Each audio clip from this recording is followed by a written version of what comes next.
Victarion, the Minotaur. Hi, everybody. Throughout the world of A Song of Ice and Fire, George R. R. Martin gives us hints of the history, literature, and mythology that inspired his characters and settings. This is the first in a series of discussions about that inspiration, seeing what meaning, explanation, or hints it tells us about the story. Today we're talking about Uncle Minotaur, Victarion Greyjoy.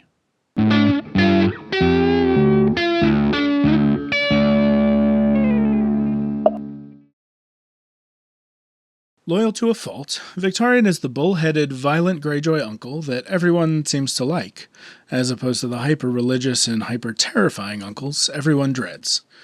At the start of the series, he's the third oldest living Greyjoy brother, the Iron Captain, leader of the Ironborn Navy, known as the Iron Fleet. We all know that he has water and kraken symbolism, but how do we get to the Minotaur? To give you a brief history, the Minotaur was a mythical creature from ancient Greece. More specifically, a half-man, half-bull, born the son of King Minos on the Greek Isle of Crete. Originally supposed to be given as a sacrifice to Poseidon, the Greek god of the ocean, the Minotaur lived in a labyrinth, or maze, where he was given an annual sacrifice of 14 victims, 7 boys and 7 girls from the nearby city-state of Athens. The mythology says the hero Theseus, a son of Poseidon, eventually kills the Minotaur, and when he returns on a ship to the city of Athens, flying black sails instead of white, the king of Athens, thinking Theseus had lost, threw himself into the sea. The island would later be damaged severely by the Minoan eruption, one of the largest volcanic eruptions in recorded history, long after the days of Greek myths, around the year 1600 or 400 years ago. A volcano that made up most of the island of Santorini erupted, blasting Santorini into a series of smaller islands overnight, and sending massive tsunamis to batter the coastline of nearby Crete, destroying the archaeological remnants of the Minoan civilization. So there's our short history of the Minotaur. And now, like a massive word search, let's see if we can find some parallels of the ideas in the text of A Song of Ice and Fire. George R. R. Martin says he can't write a character without first deciding on their name. So let's start there. Victarion. Let's break it down. Well, if we look at real-world linguistics, the Latin root vic means to change, and the Latin ending, ion, I-O-N, is how you make a verb into a noun, the same way you create a creation, or act an action. If we look at the middle, tar, it's not terribly far from Taurus, the Greek word for bull, and a sign of the zodiac. We'll visit the zodiac a decent bit in this series of videos, but I digress. So taking it as Taurus, the name Victarion would be someone or something that has changed, Vic, into a bull, Tarion. It's not a bad start, though far from conclusive. Let's see what the text says about his physical description. Looking up bull in the Ironborn points of view on a search of Ice and Fire, 6 of the first 7 results come back as descriptions of Victarion.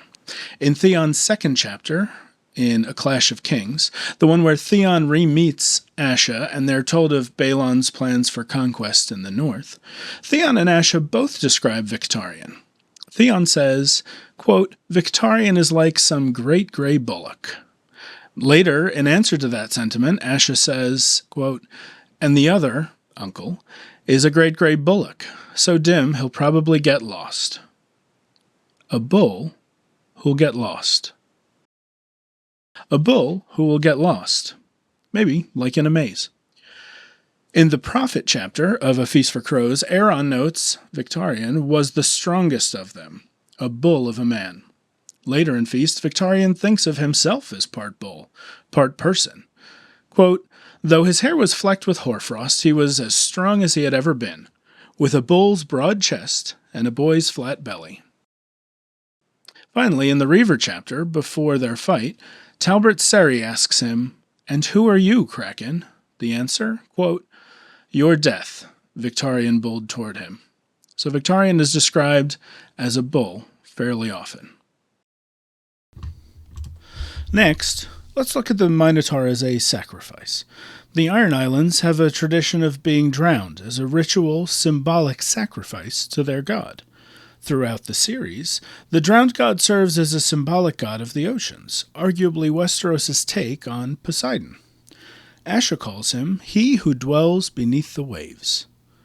But as they say, what is dead may never die. So Victarion has been ritually given to the god of the sea, but he wasn't actually sacrificed. A sacrifice that never happened. We'll actually revisit this sacrifice thing again at the end of the video. Now we'll move on to setting. In A Dance with Dragons, Victarion sails to the Isle of Cedars. The Isle of Cedars is a long, skinny island that sits on the sea border of the Gulf of Grief and Slaver's Bay. Once populated, there were 2 cities, Gozai and Velos. By the time Victarion arrives, however, the island is nearly empty. The cause? The doom of Valyria. One day, 400 years before the present, the volcanoes known as the 14 Flames all erupted together, causing a world-changing catastrophe. The Valyrian Peninsula was smashed into a series of small islands, and damage radiated the region. While on the island, we hear this. On the day the doom came to Valyria, it was said, a wall of water 300 feet high had descended on the island, drowning hundreds of thousands of men, women, and children. 2 cities, Velos and Gozai, were destroyed and never repopulated. So a world-changing, volcanic eruption, 400 years before the present, that destroyed its surroundings leveled the island, wiping away evidence that people had ever been there in the first place. After his time on the Isle of Cedars, Victarion's Iron Victory captures a slave ship, the Willing Maiden. Full of young boys and girls destined for the pillow houses of lice, Victarion chains the boys together and drowns them, as a sacrifice to the drowned god.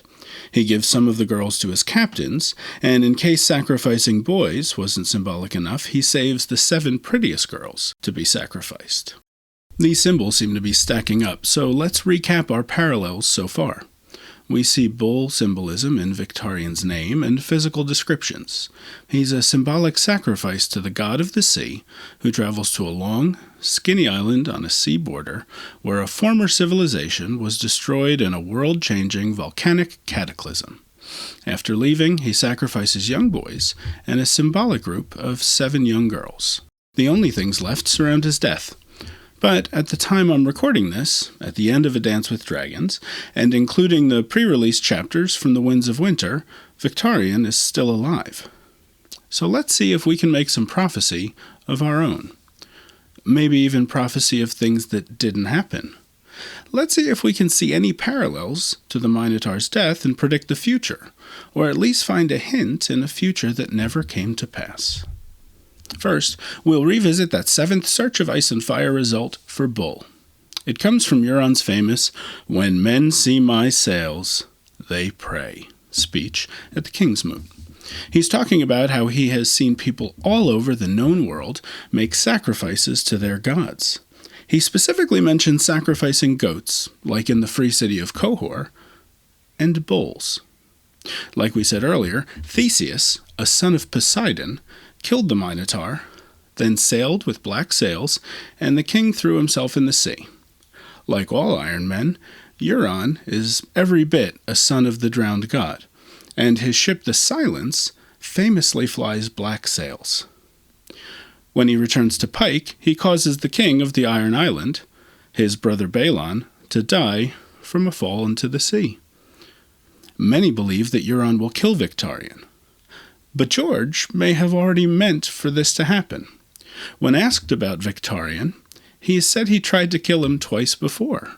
In fact, the original draft of A Feast for Crows has a note that says, Victarion chapter. Unwritten, Victarion dies. Well, the Battle of Oldtown, lovingly known within the fandom as the Battle of Blood, that we anticipate seeing in The Winds of Winter was originally supposed to happen at the end of the Feast-Dance timeline.